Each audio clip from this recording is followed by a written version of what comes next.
Tayo ulit dun sa sa balsa-balsa. Maganda rin talaga ito sa bukid. Alam mo, historical lang ang bukid sa buhay ng tao. Alam mo bakit? Kasi pag doon ka sa bayan, magulo, maingay. Pero pagdating sa bukid, tahimik. Simpleng buhay lang. Oo.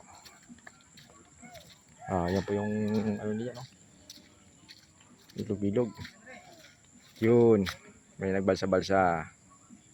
Si Henry. Yan po ay maraming mga may mga tilapia yan. Dalag, tsaka hito. Pag pinabasa mo yan, hibasan, makikita yung huli.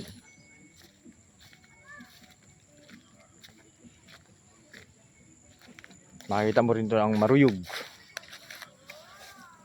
Ayan, yung bundok na yan.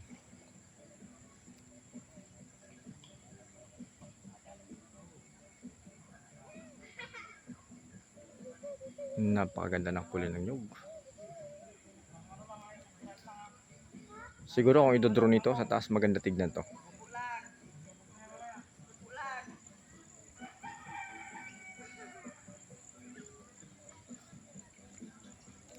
Ay, sir! May mga dalag ba dyan? Meron? Ano yan, pwede magkawil dito?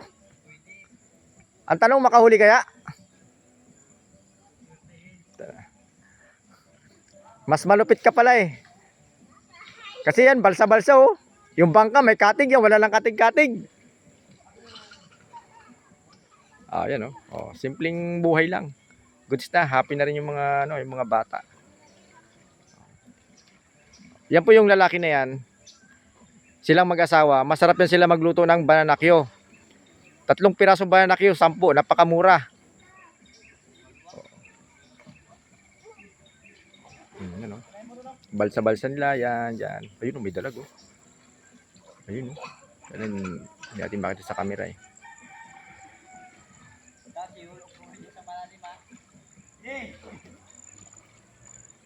Hoy, isang hi muna dyan. Yes! Makita mo to sa YouTube channel ha. Mr. Smith TV. I-like mo na rin tsaka subscribe. Sa mga viewers ko sa YouTube pa-check nyo lang po ang ang Mr. Smith TV. Unang mga content ko lang to. Tsaka yung mga nakaraan. Sa sunod mga historical na talaga. Siyempre, kailangan rin ng budget. Ang gastos.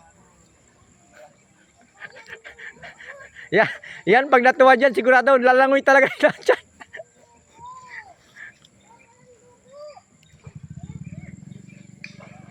Yan po, ikot-ikot lang sila dyan. Happy na. Hoy, sir, hindi ako laban, sir. Hindi ako laban, sir. Hindi ako laban, sir. Hindi ako laban. Joke lang. Isa yan sa mga kamag-anakan din dito ng ng asawa ko yan dito. Paki-subscribe na lang po. Salamat.